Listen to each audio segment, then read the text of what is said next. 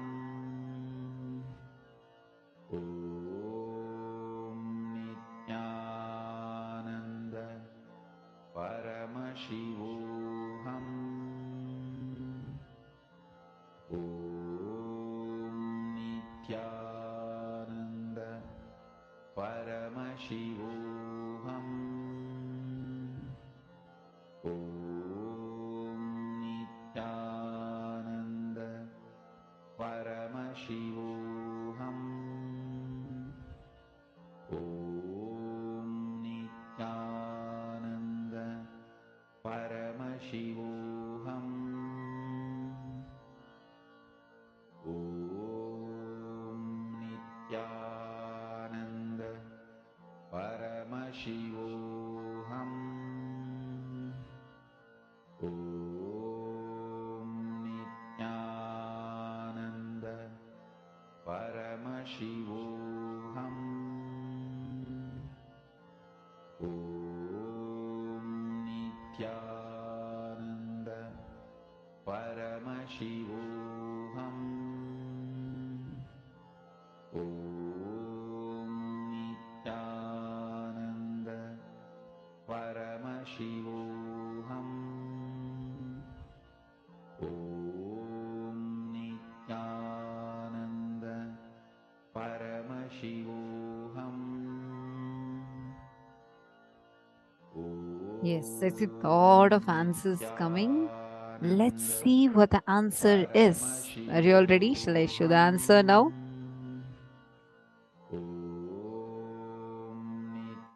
Okay, I'm going to be now showing what the answer is.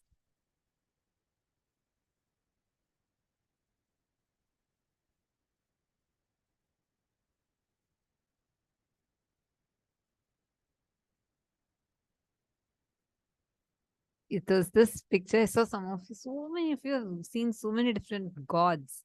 Actually, maybe all these are the different deities that each of you might be relating with Swamiji as this is Swamiji just at the age of 3. And Swamiji started his very first Chaturmasya. So it is that picture. This is a picture of Swamiji and this is what was shown. How many of you feel you are manifested?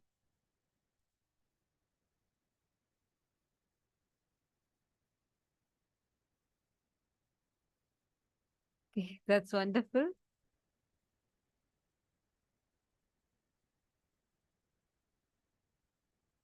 Yes, me. Okay, okay. Ma Irene, Ma Yogamalar, Ma Anand Sagra, Ma Rohini. Okay, that's great. Ma Radha Prabha. So many of you are saying you have manifested. That's really wonderful. Now, let's go into the next session.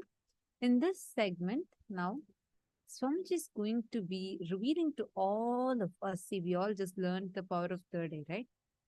The next session, Swamiji is going to be revealing to us how all of us are endowed with extraordinary energy and the science of how you can 3D print the reality that you want. What is the possibility that your inner space has? We are going to learn the science of Chidambara, the inner space. What is the power of our inner space? Now from Swamiji. Let's listen intensely.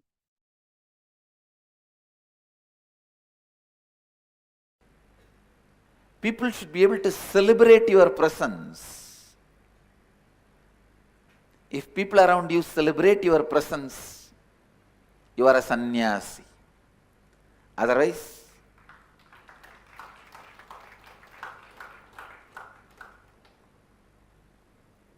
you just live in your arrogant shell. You need to do a lot of completion. I tell you. Please understand.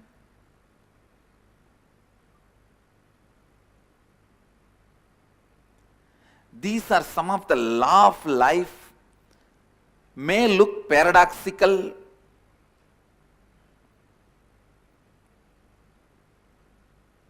but these are truths. Your body should celebrate your presence inside it. Your stomach should bless you after you give food. After food, if you are feeling tired, sleepy, your stomach is cursing you, feeling heavy, uncomfortable, be very clear. You are not eating for your body, you are eating for your tongue.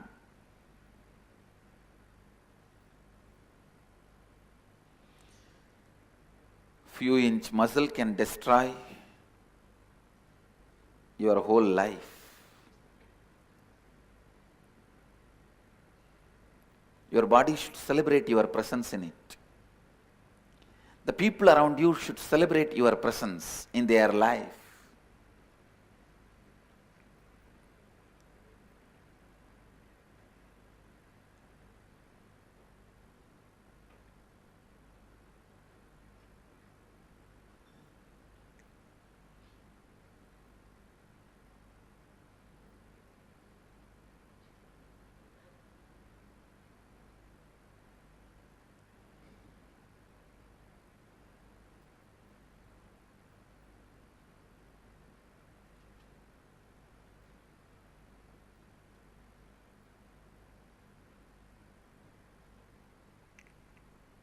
Somehow this not being in tune with life is considered as one of the spiritual quality, or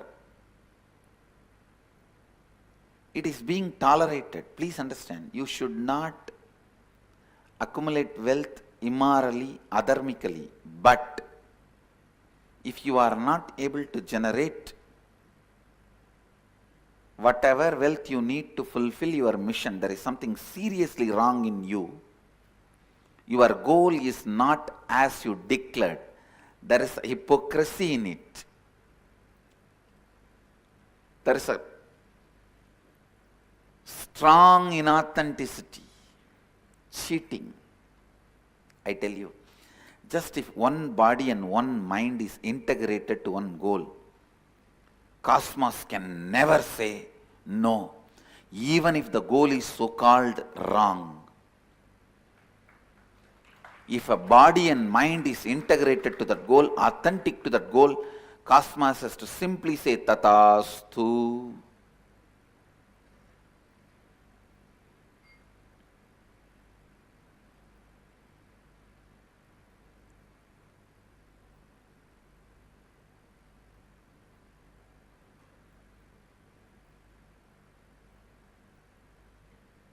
From Tiruvannamalai Mahant, I received a mail.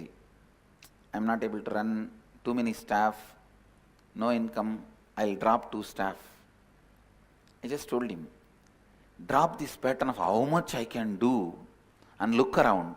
You will see what you need, immediately will be there. By evening I received the mail. Yes, I dropped that pattern, how much I can do, and looked around. There were people already giving what I wanted. Understand the practical, what you call as practical problems are nothing but your arrogance, abusal behavior to life. Constantly imagining by retaining your arrogance and cunningness, incompletions, you can be successful. Understand, law of life does not work that way. It is only with completion,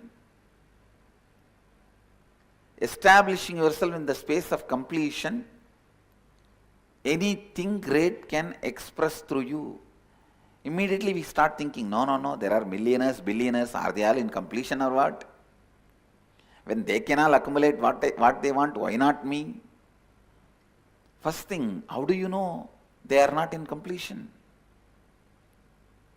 Maybe they built the completion in the past births. That is why they are able to handle that huge responsibilities in this birth.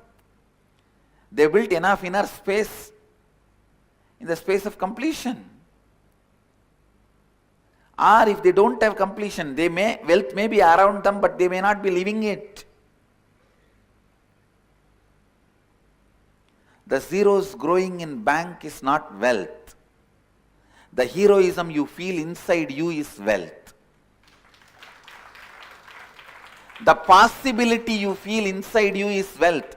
Even if there is billions and billions in the bank, trillions in the bank, and if you are not carrying possibility in your being, I don't call it as a wealth.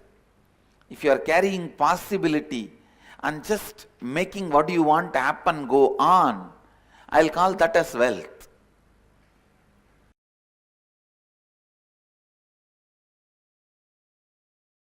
Only human being has the capacity to play with Paramashiva, super consciousness, like a clay.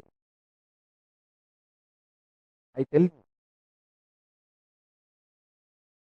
when my Guru Arunagiri revealed this truth to me, he actually got a lump of clay and asked me to do it.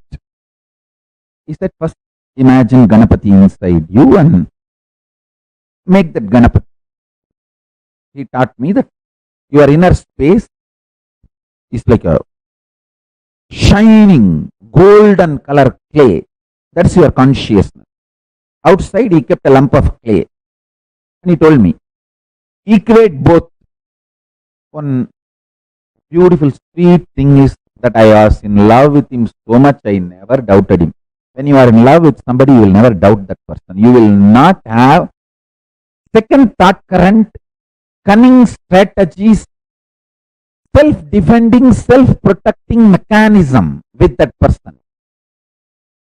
Whoever you are in love with, if you are still protecting yourself, defending yourself from somebody, be very clear you are not in love with that person. It may be some other social convenience, all arrangements, how you call it as marriage as love, like that some social arrangement. Be very clear.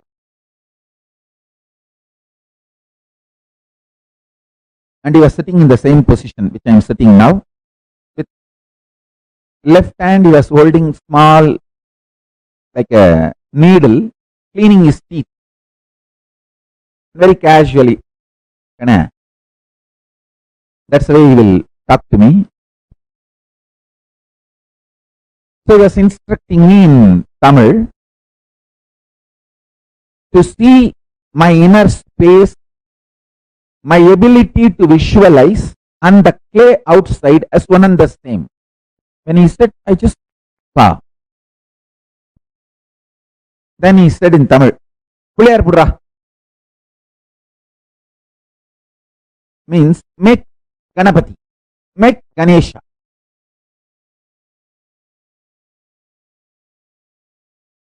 So I started doing Ganapati. I could see very clearly inside my inner space I am visualizing, and that is what is being reproduced by my hand externally on the clay.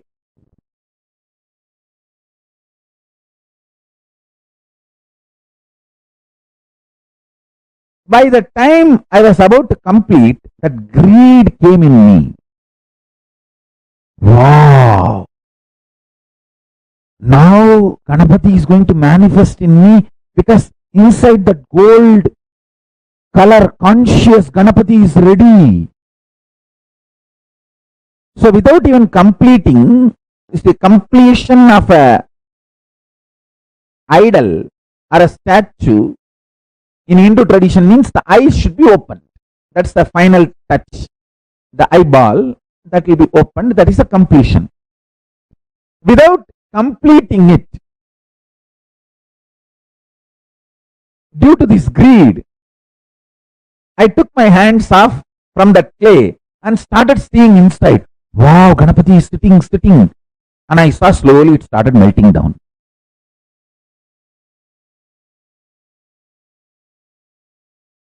I opened my eyes and started making the Ganapati again. Again I saw inside it became solid. That I saw Ganapati hands moving inside, and that big elephant face, moving, and I saw that pot belly, and I put the snake around the pot belly, and I saw that snake becoming alive.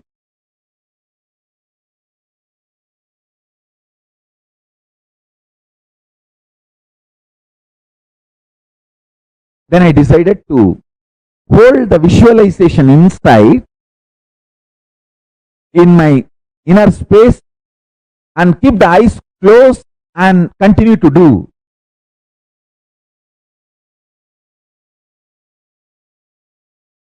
Maybe 10 or 15 minutes.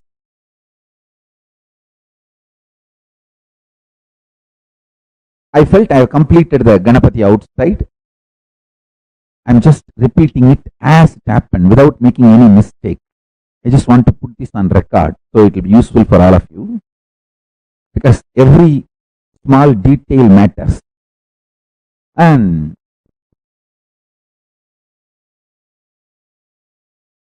finally, I opened my eyes and put the eyes for Ganapati. Opened his eyes. The three eyes supposed to have. Ganapati is considered to be three-eyed.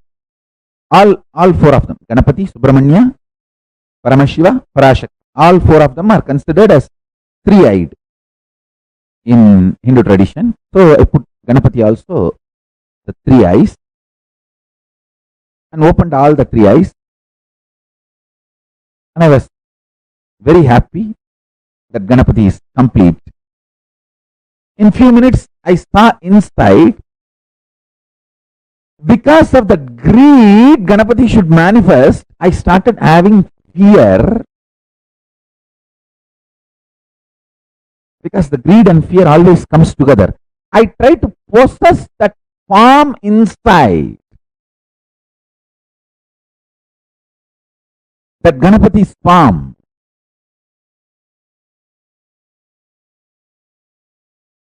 I saw when I tried to possess, it was just melting down, melting down, melting down. The Ganapati I made outside out of clay is not melting down. He is just nicely sitting. Means the Ganapati you made him sit, he is sitting there nicely. But the Ganapati I made inside is melting down, not stable.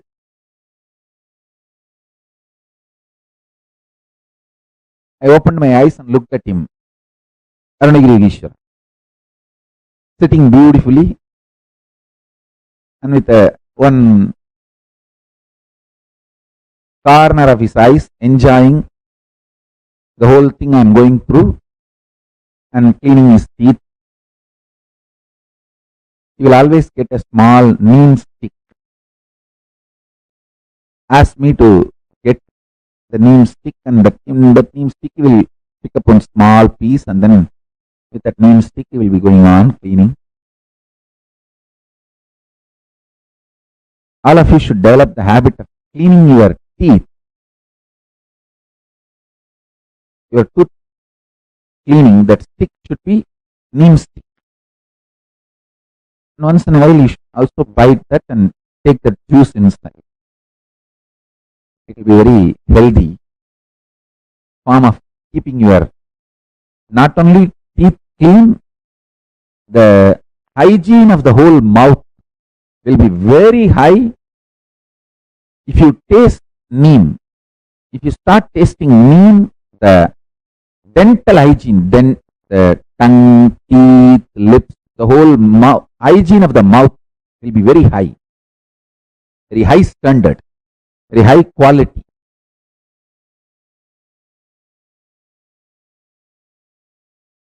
So he was cleaning his teeth, and I looked at him and told him in Tamil, Sami, Nikkala Sami, means I am telling it's not stable. He responded in Tamil, Senju paru Sami. He said, do it and see. Then I responded back in Tamil, செஞ்சு பார்த்தேன் சாமி. I did it. I tried.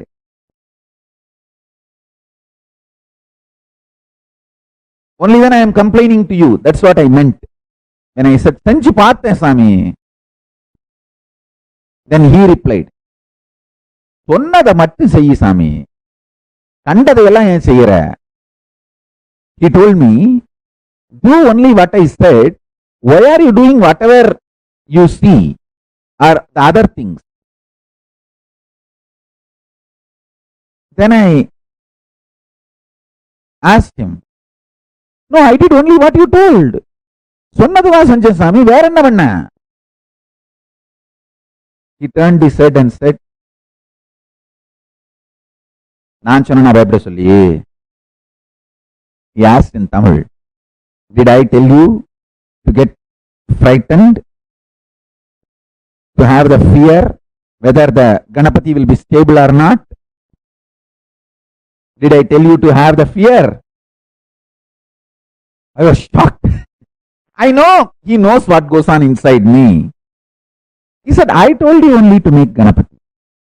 I did not tell you to get the fear, or I did not tell you you should keep it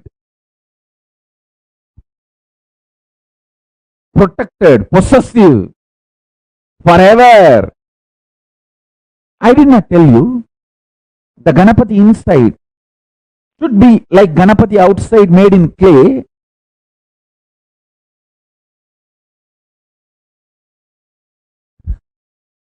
I just realized I did which he did not tell.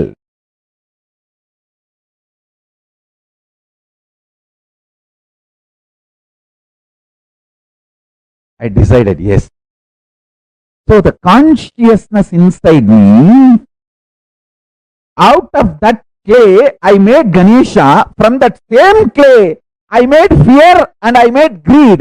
That fear and greed was acting like a water and dissolving the Ganapati I was making. Oh God. Listen. All your fears, your greed is the dissolving agent to dissolve the great manifestations which you are struggling to manifest.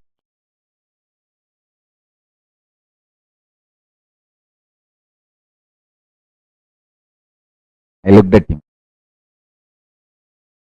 He smiled and told in Tamil, செஞ்சிட்டே இரு சாமி, சரியா போவோம். It means do it again and again, it will become all right. That is the keyword. Do it again and again till you stop doing what is not told to you. I have not told produce fear, greed, try to hold on. No. Till you stop doing what is not told to you, go on doing what is told to you. That is what I call it as Paramashanta Swarupa. I could see clearly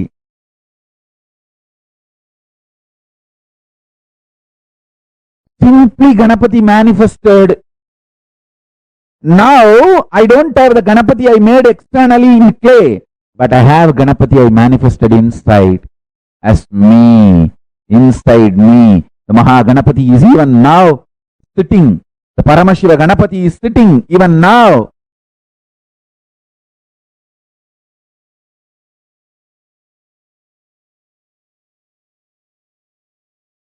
Smiling, waving his head, blessing. He is sitting even now inside.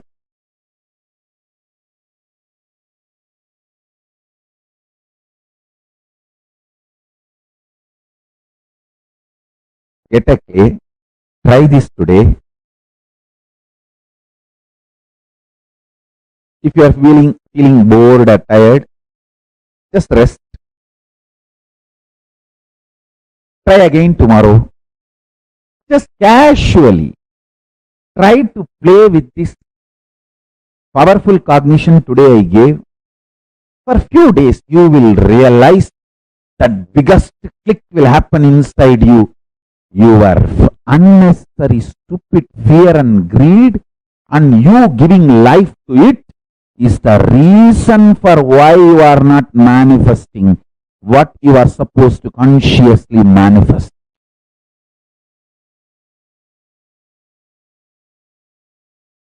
Creating the right space is not a big sadhana, spiritual practice,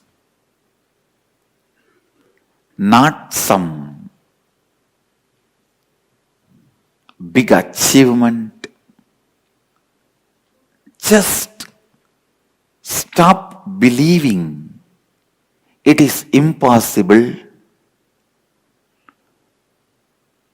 Stop identifying with how you achieve something in your life. Like first you find a job, and then you find methods to impress your boss, then you get your promotion, then you conduct your meetings, and then you make PowerPoint presentations, impress people, get higher promotions, have the money you want, and you continue to save the money, then achieve, buy what you want. Just give a break to yourself from this maths. Your strong belief everything can be achieved only by this math. That's all I am requesting you, because the Chidambara, the right inner consciousness, right inner space, you do not need anything, any practice other than expanding what you feel as you. If you have a headache, decide you are responsible for it. Then you will simply expand and understand you are residing in your head. If you think the headache is a suffering and it came for various reasons, you give up your ownership on that space, and that space is now declared as conflict zone. Please understand, it is just like China incursion. They try to come into your border, 10 kilometer, 20 kilometer, put some 20, 30 tents, and then declare that as a conflict zone. After they declare that as a conflict zone, they take a two strategic point and say, all right, you give up ownership over this 2 point, we will give up all these 18 points back to you. Negotiate, finally they get the 2 point and give up this 18 point. We think we won, and we come and give a big press meet note, media news that we won, boast ourselves. But actually what happened? We lost 2 points. 2 strategic points, which will be very useful for them if there is a war. It is exactly the same way Maya does. You will have a headache, agitation, slight stomach pain, maybe little pain in the calf muscle. The moment you accept all that as a disturbance by the external reason, over. your Chidambara, your Chidakasha has shrunk now. Now that zone is already declared as a conflict zone. Now it is conflict zone. Now Maya can negotiate with you. All right. You don't disturb me in this area. Literally this negotiation goes on. Your authenticity is your ambassador who is negotiating. Please understand. Maya will say, all right, unnecessarily don't try to yourself. Don't try to show you are a big guy. You are under me. I will relieve you from headache. But just be normal. Don't try to be extraordinary. Don't try to go on believe these foolish things this Nithyananda is telling you. You are extraordinary, you are God. No, you are under me. When you settle down, okay, what can be done? Let me be out of the disease. You settle down and now you feel you are healed. You come out and tell, see, I became all right, I became all right. But in the inner space, already you compromised. Please understand. The China incursion is the direct, straight, right example. It is continuously Maya is doing the incursions into you.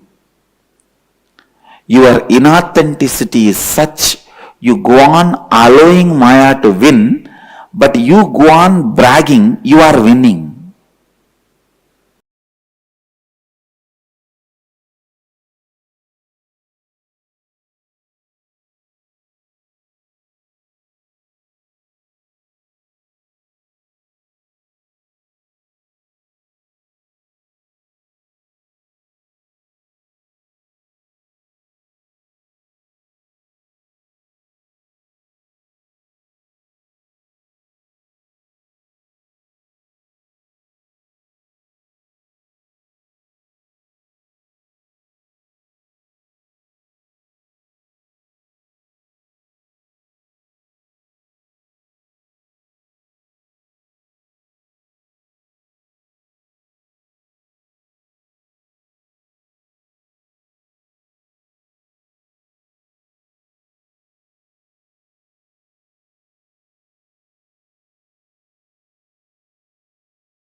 Very beautifully, Swamiji gave us a really right understanding about our inner space.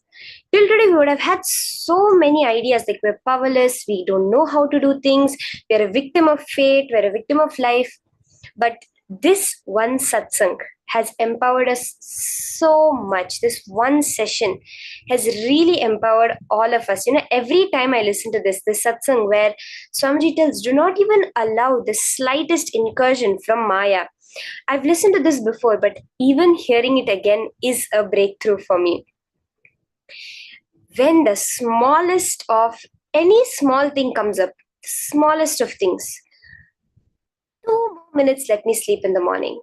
Or today, no, let me just do it tomorrow. These small things, when we ferociously deal with it, when we deal with it with our all, Swamiji gives the example from his life.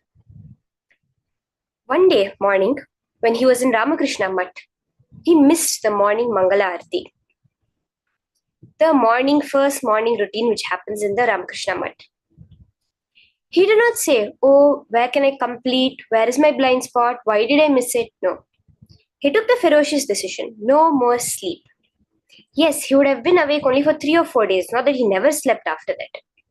But Swamiji says, no longer did sleep have a say in my life. No longer did I have to fix the way I ran my life based on my sleep.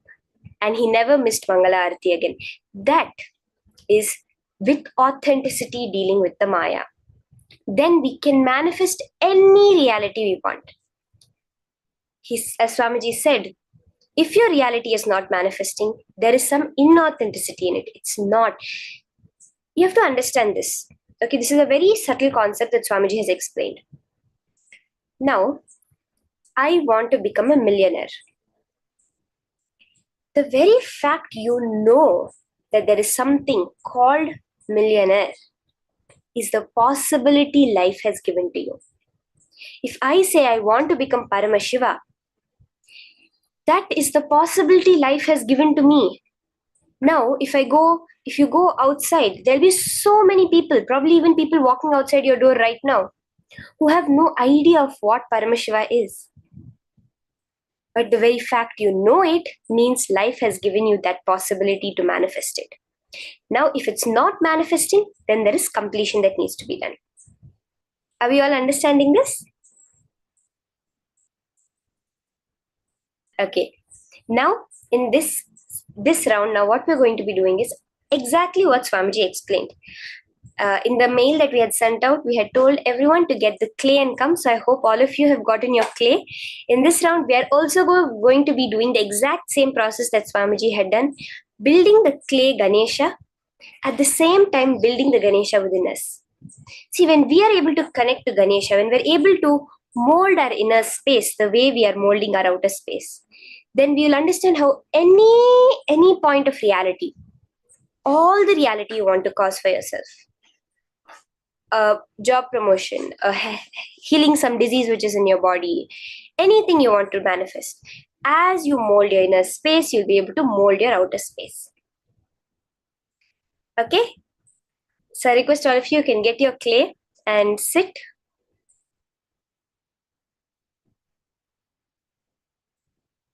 Sit ready for the process where you'll now be visualizing your inner space as the golden clay of shining superconsciousness. Mold it. See, Swamiji said, the only being that has this power to mold superconsciousness like clay is the human being. That is what we're going to be doing.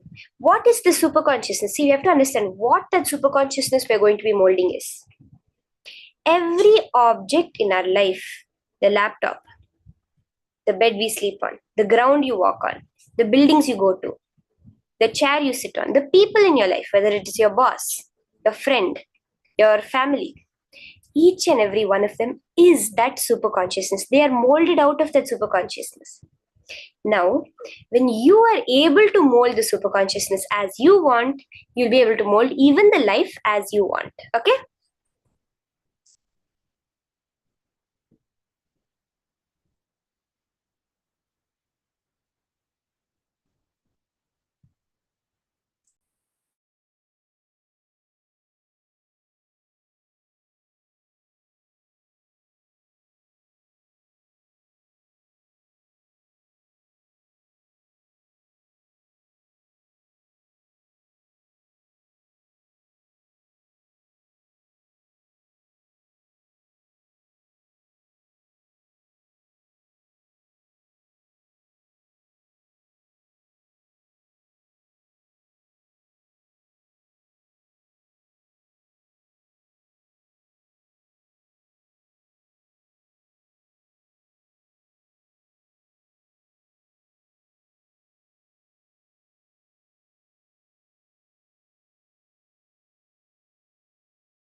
Now, we're going to watch a very, very beautiful video. See, I really love this video, and I was actually physically there when this was happening in 2010. Swamiji had come to the Engineers Hall, so the first ever kids program that had happened, the Engineers program that had happened in December of 2010. There Swamiji had come and he had made all the kids sit, all the program kids sit, including me. And he said, I'm going to make a Ganesha. All of you are going to sit and do meditation, and whoever levitates are going to get this Ganesha. So now we're going to be watching that video of Swamiji himself making a clay Ganesha. How many of us are excited for this? We're going to watch Swamiji himself making the Ganesha. Okay, and after that, we will also make the Ganesha. Are you all ready? So let's see this now.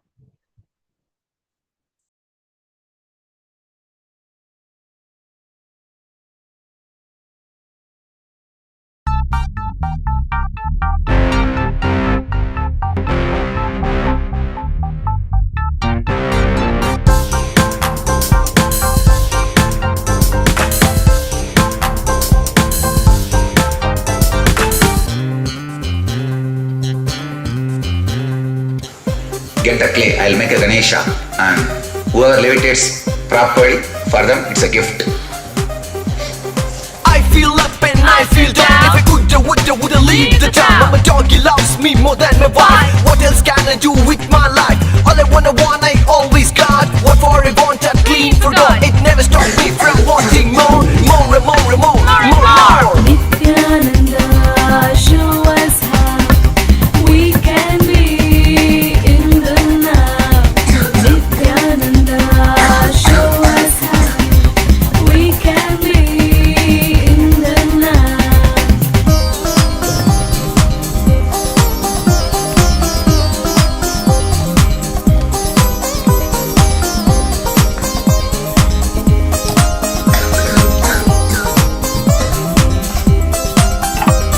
Future is a cloud, past is in doubt, now is what is clear and loud. Nithyananda, Nithyananda, Nithyananda, Nithyananda, show us how we can be in the now. Nithyananda, show us how we can be in the now.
Who am I? What I think is who am I? My mind inside is full of stuff. Most of the time hard and rough. I don't even know what doesn't mean. That makes me react well before I see. Stress and anger filling my gut. Twisting, turning, wrenching my butt. Did you see that? You'll show me how. You give the right to know how. What to do when I feel low. I wanna get out of it somehow. I need your help, Nithyananda. None other than Nithyananda. Nithyananda, show us how we can be in the now. Nithyananda, show us how we can be in the now.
motion.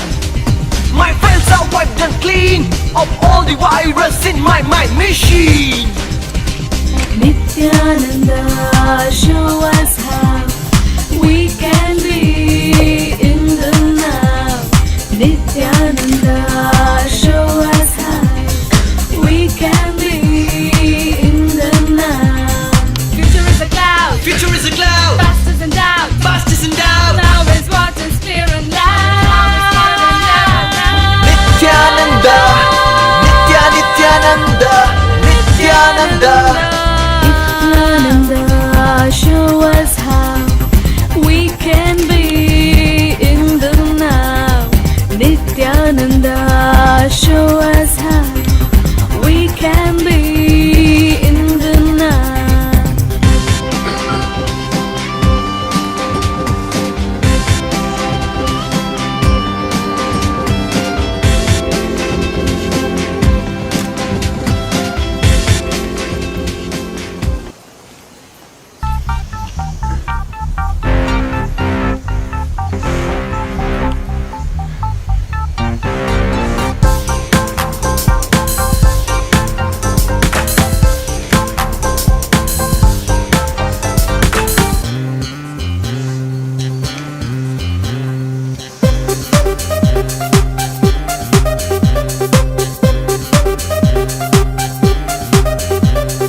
I feel up and I feel down. If I woulda leave the town. But my doggy loves me more than my wife. What else can I do with my life? All I want, I always got. What for I want, I'm clean for God. It never stopped me from wanting more, more and more and more, more. Nithyananda, show us how we can be in the now.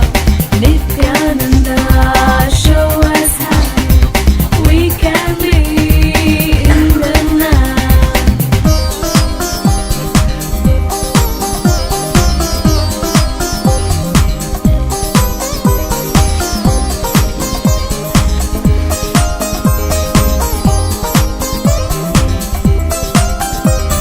Future is a cloud. Future is a cloud. Past is in doubt. Past is in doubt. Now is what is clear and loud. Nithyananda, Nithyananda, Nithyananda. Nithyananda, show us how we can be in the now. Nithyananda, show us how we can be in the now.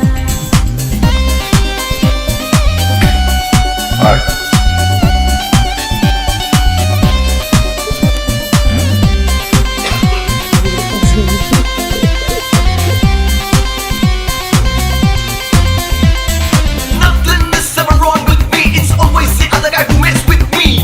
What can I do? I'm the best. I deserve more than all the rest. I am the son of cyber rage. I explode in angst and rage. Who cares if people or friends? All I want to see, follow my trend. Nithyananda, show us how we can be in the now. Nithyananda, show us how we can be in the now.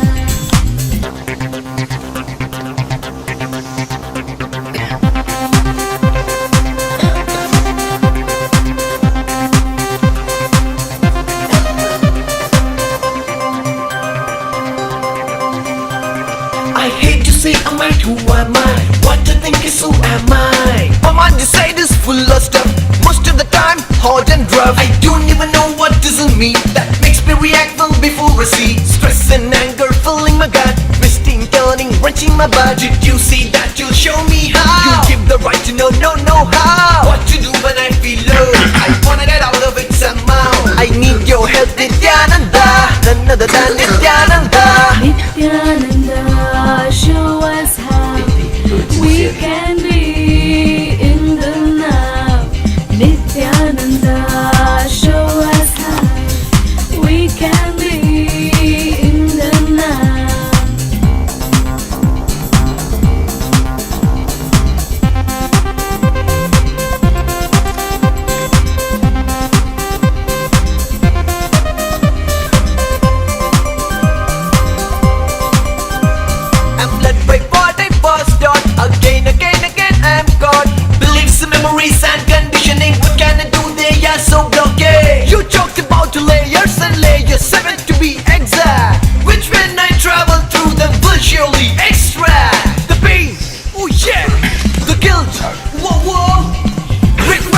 free, bringing me relief beyond belief. All down now follow. Nithyananda, show us how we can be in the now. Nithyananda, show us how we can be in the now. It's a magic, it's a miracle, it's a blessing, clearing all that in me so far haunting. My heart is full, my head is clear. For a change I'm now one here. I have relived and relieved all the emotion of memories created. There was an emotion. My files are wiped and clean of all the virus in my mind machine. Nithyananda, show us how we can be in the now. Nithyananda, show us how we can be in the now. Future is a cloud. Future is a cloud. Past is in doubt. Past is in doubt. Now is what in spirit lies. Looks like Ganesha, huh? Nithyananda, Nithyananda, Nithyananda. Nithyananda, show us how we can be in the now.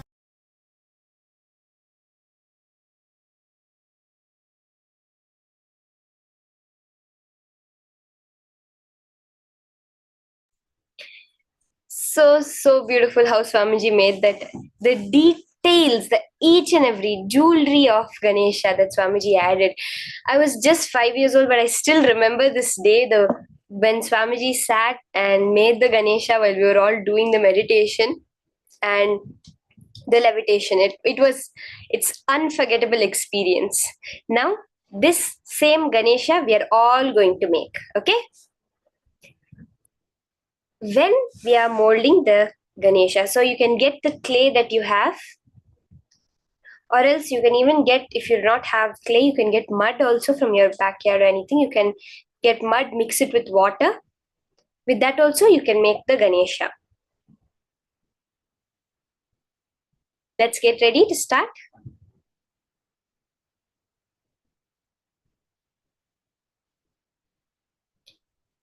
Just sit. Do exactly what Swamiji told. First, visualize Ganesha within you. That inner space that is there. The space, the Chidambara of you. Where you find all your thoughts happening. Where you find your whole being rests. That space. You're going to now mold that shining golden mass of space into Ganesha. Do it each and every part very detailedly. And at the same time, with the clay you make it. So you can start. So you're going to make the head. As you're making the head out of the clay, you're making the shape of the head. You're pulling the trunk. You're rolling it. Do the same thing with the super consciousness inside of you. That inner space, that golden clay that Swamiji said. Visualize, you're rolling that. You're making the trunk shape out of it. You can use even mud from your backyard if you do not have clay, because that also functions like clay. Anything which, will form a shape when stuck together, you can use it.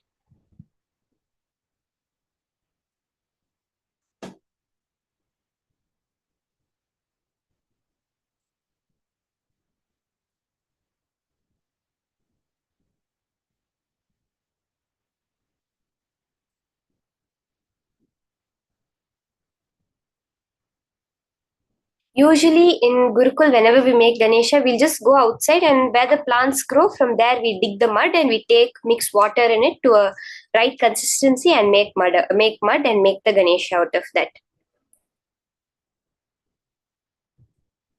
So let's start.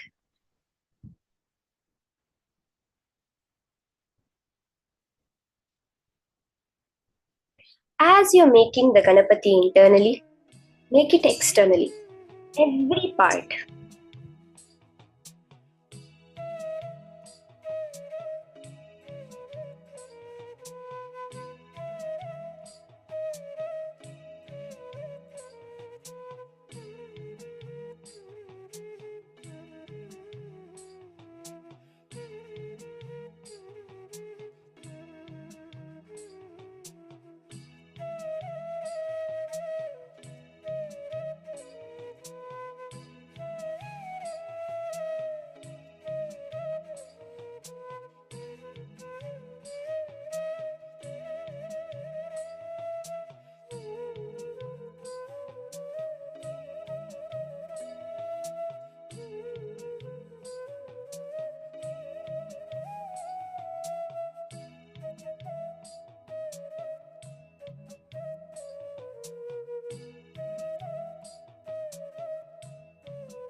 There is a very beautiful story of Pusala Nayanar.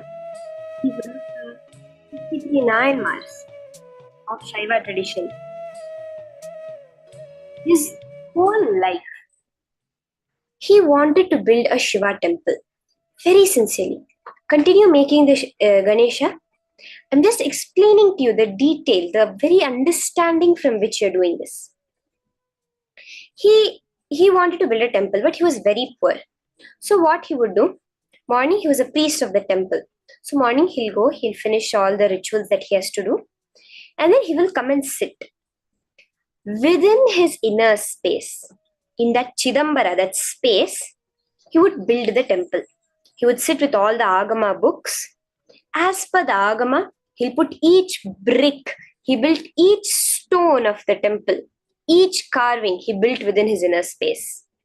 Every day he'll go, finish the rituals, come and continue building. That intense sincerity, he sat and he built the entire temple. At the same time, in that place, in that area where he lived, there was a Raja, a king, who was also building a temple. Now, the day of completion of the king's temple and his came on the same day. And both of them are inaugurating the temple on the same day. One is a huge temple built in the outer world. Another is a beautiful, huge temple built in his inner space, in his Chidambara. What happens is, Paramashiva goes to the king's dream and tells the king, change your date of your inauguration of the temple, because on this day I have to go to Pusala Nayanmar's temple inauguration. The king is like, who is this Pusala Nayanmar? And who is there in this kingdom who can build a greater temple than mine? He goes searching and he sees it's this small temple priest. And he asks, where is the temple you're building? This priest says, no, Pusala Nayanmar says, I'm building the temple in my inner space for Paramashiva. The king is shocked. But on the day of the inauguration, see, this is a very beautiful, just listen carefully. On the day of the inauguration, Paramashiva comes, does the Prana Pratishtha, installs himself in the temple, and from his depth, from his inner space, pulls the temple out into reality. Till today, that temple stands. It's called the Hridayeshwara temple, that which came out of the heart of Pusala Nayanmar. And there is not a single man-made carving mark on that temple. The very material of the temple, they're not able to find out for repairs. Like regular temples are made out of granite, so they can use granite stones to repair the temple. Today, they're not even able to find out what material that temple is made out of for further repairs. Now understand, when you master the science of being able to mold your inner space exactly as you want it, without fear and without greed, you can just create that 3D print that as your reality. So make the Ganesha with full sincerity. We're starting with Ganesha.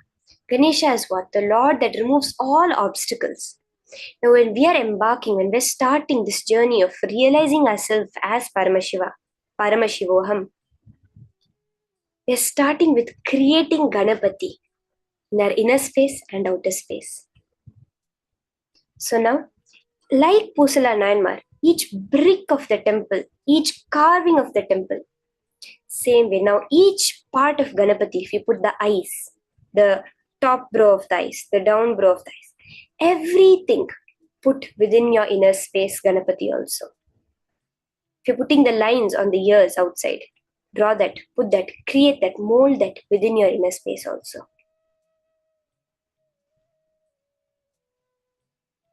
Okay, now all of you that have built your Ganesha, take a photo of it and post it on the Facebook group. Let's all see how our Ganeshas came. We saw Swamiji's Ganesha, now let's all see our Ganeshas also. Take a picture of the Ganesha you built. Swamiji said, the Ganapati you have built within you will be there with you forever. that Ganesha, who is removing all obstacles, will be there with you forever. Now, let's go to the Facebook group. The group is facebook.com/groups/Mahaparamashivoham. Go to this Facebook group and post your picture of your Ganesha that you made.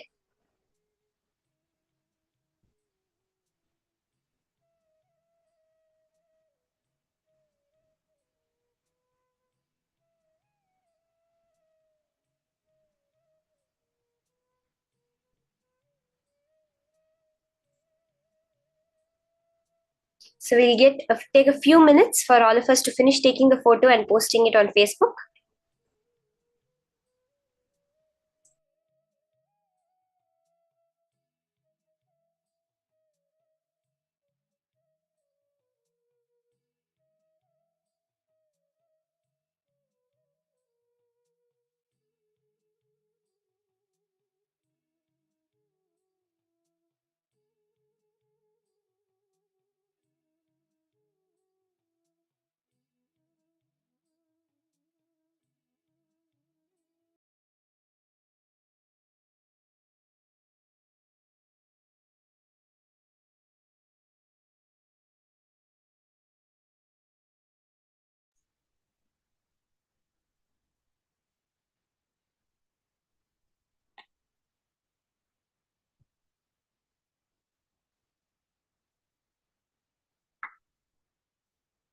The Facebook group is facebook.com/groups/Mahaparamashivoham. Ma Stephanie Cedra. Ma Stephania Kedra. The name of the group is Mahaparamashivoham. It's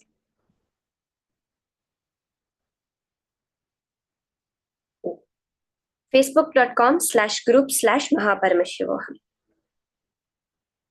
Now, we're going to be entering into the power manifestation. We did one power manifestation session, we did the third eye. Now, we're going to be doing the power of consciousness over matter.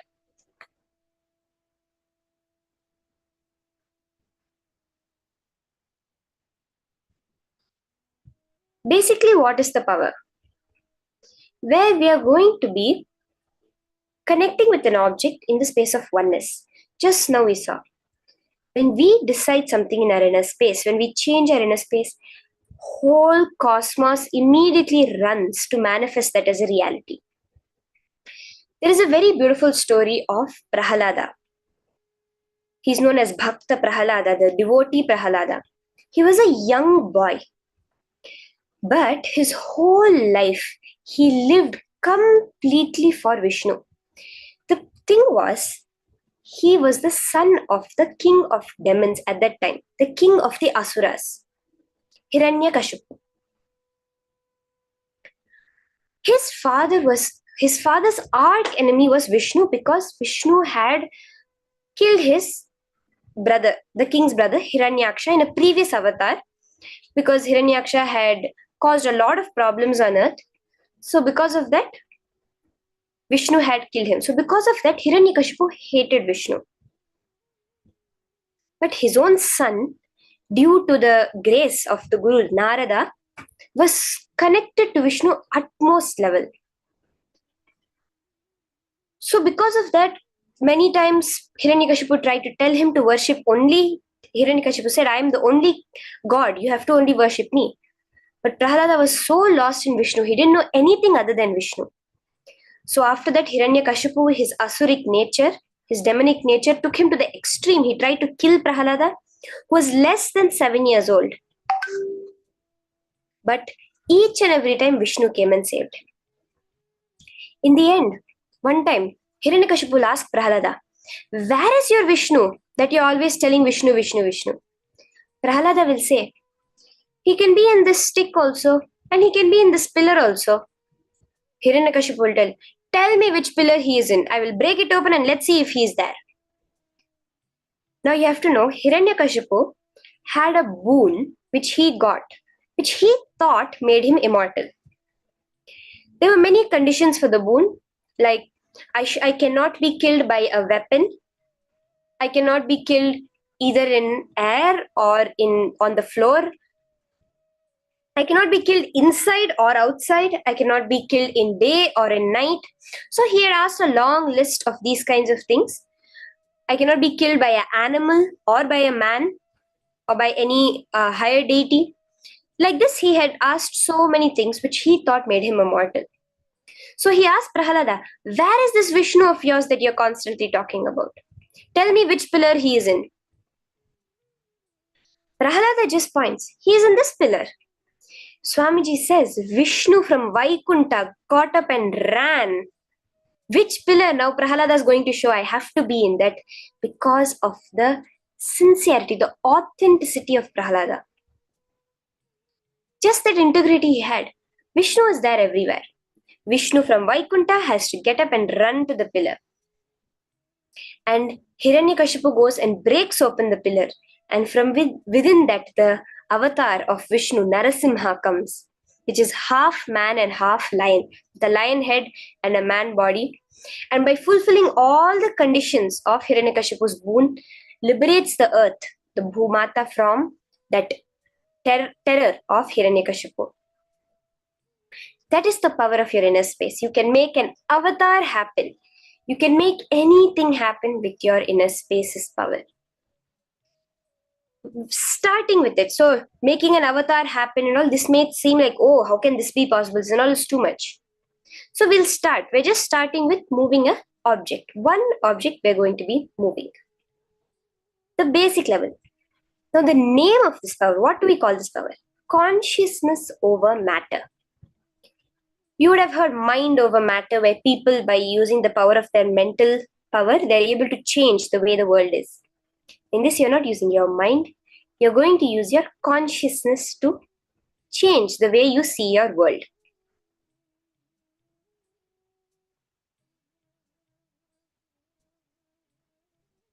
So let's start with the Shastra Pramana for this power, the scriptural reference in the Vedas and Agamas, the source books of Hinduism.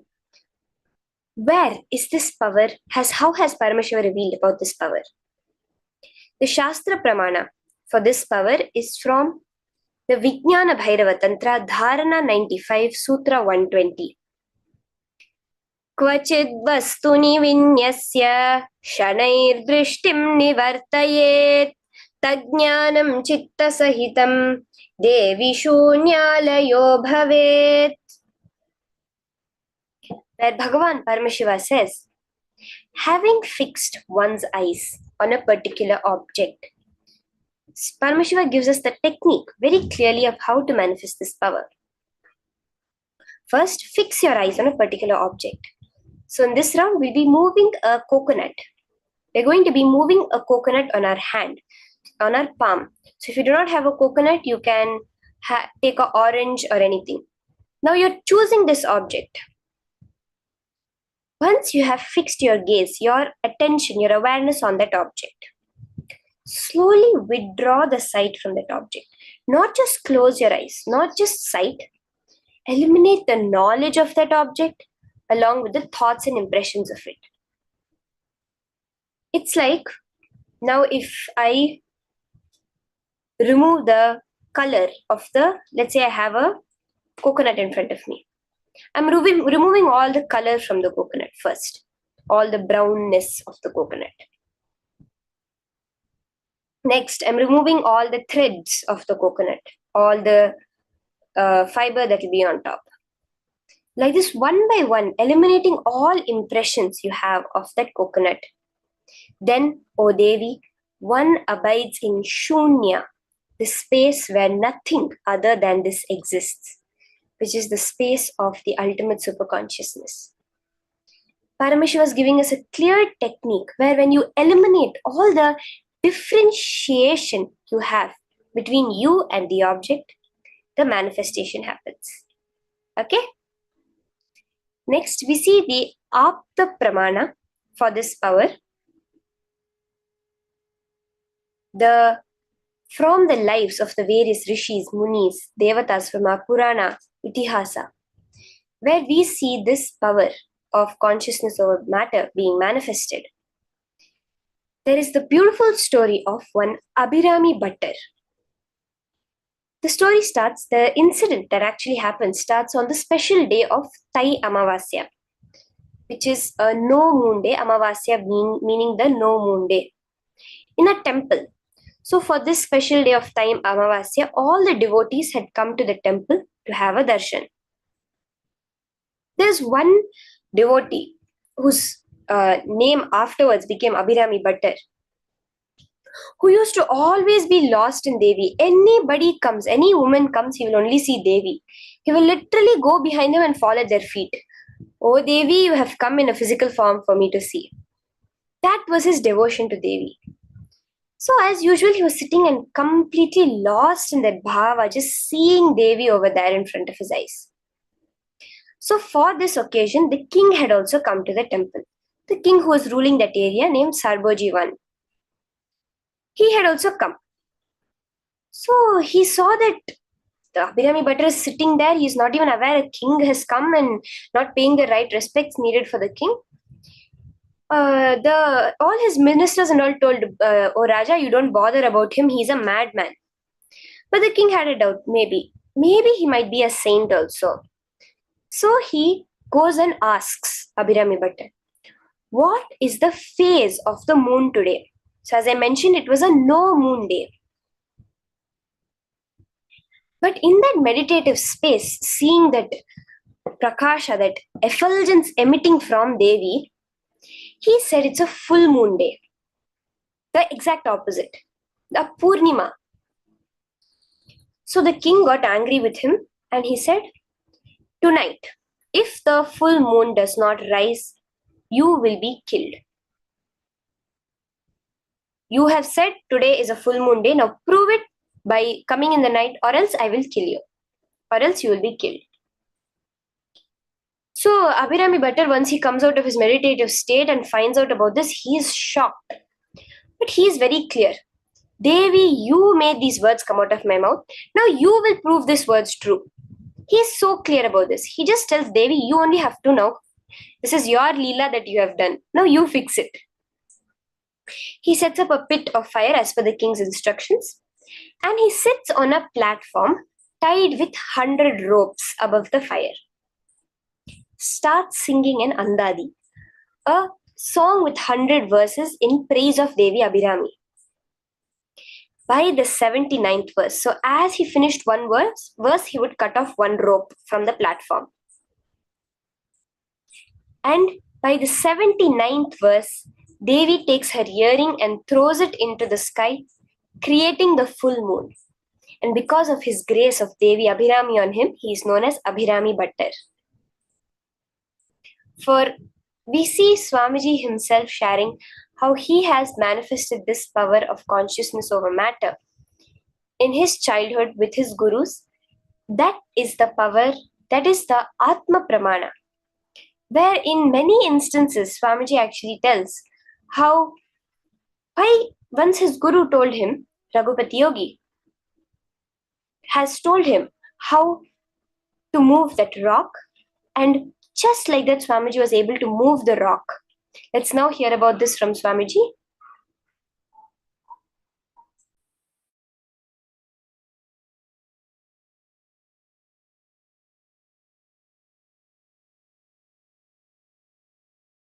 Raghupati Yogi will do all kinds of this weight lifting and everything. He's a amazing yogic body. He will show visibly the power of yogic body. He will tie the iron rope in his chest and break it, blast it just by breathing. And lift any size rock, just like that he will lift, or he will roll. There is one huge rock in Arunachala hill which has rolled, and at least some 200 feet it has rolled and stopped. Nobody knows how it happened. I know. It's Raghupati Yogi's work.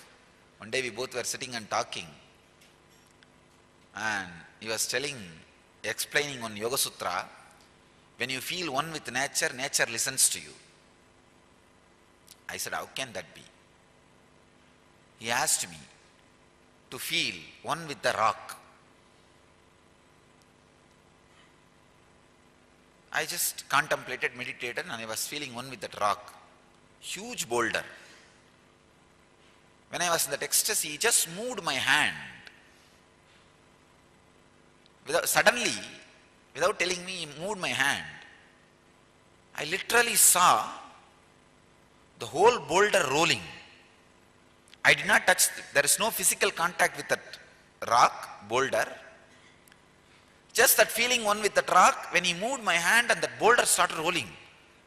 I started shouting, oh, what happened, what happened, what happened, what is happening? Stop, stop, stop. Then he stopped my hand and the boulder stopped. I think from that time only I started shaking people.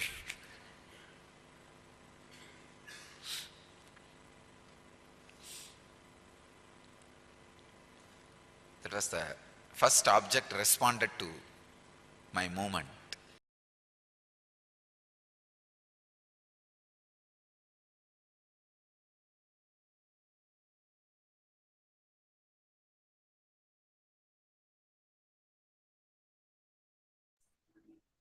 Ma Sonira, Ma Anandasagara, many of you I see your beautiful Ganeshas, Ma Sarojaplish, that you have made. Now the same way you molded Ganesha, you're going to mold your reality. Are we all ready? As we just understood the various levels of reference, the same way we are also going to manifest this power, just by feeling oneness with the object. So let's start.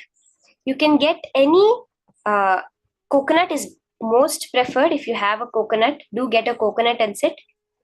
Or else you can use a orange, a pear, avocado, apple, any other fruit that you have, which you can place on your hand.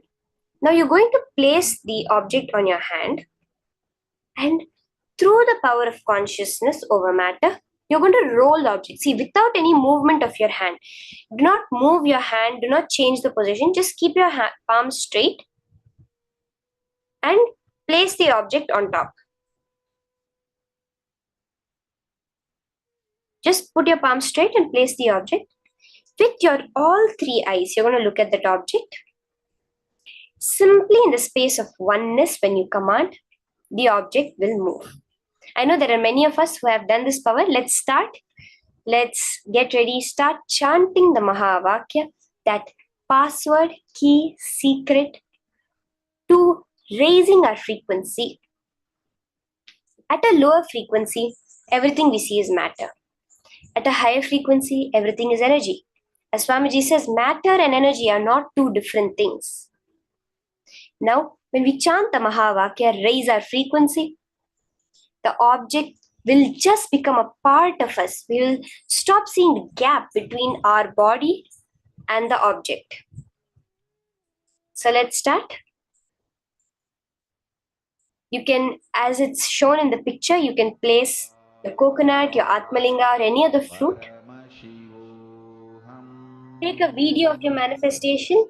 I request all the participants, it will be so beautiful for you yourself to watch it later.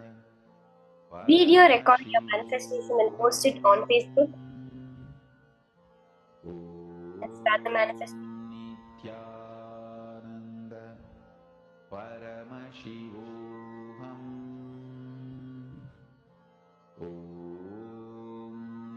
Nithyananda Paramashivoham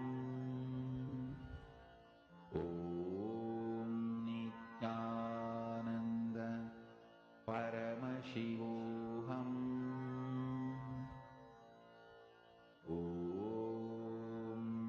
Nithyananda Paramashivoham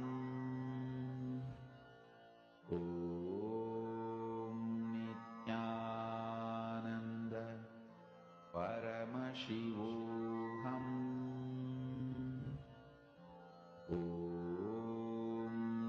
Nithyananda Paramashivoham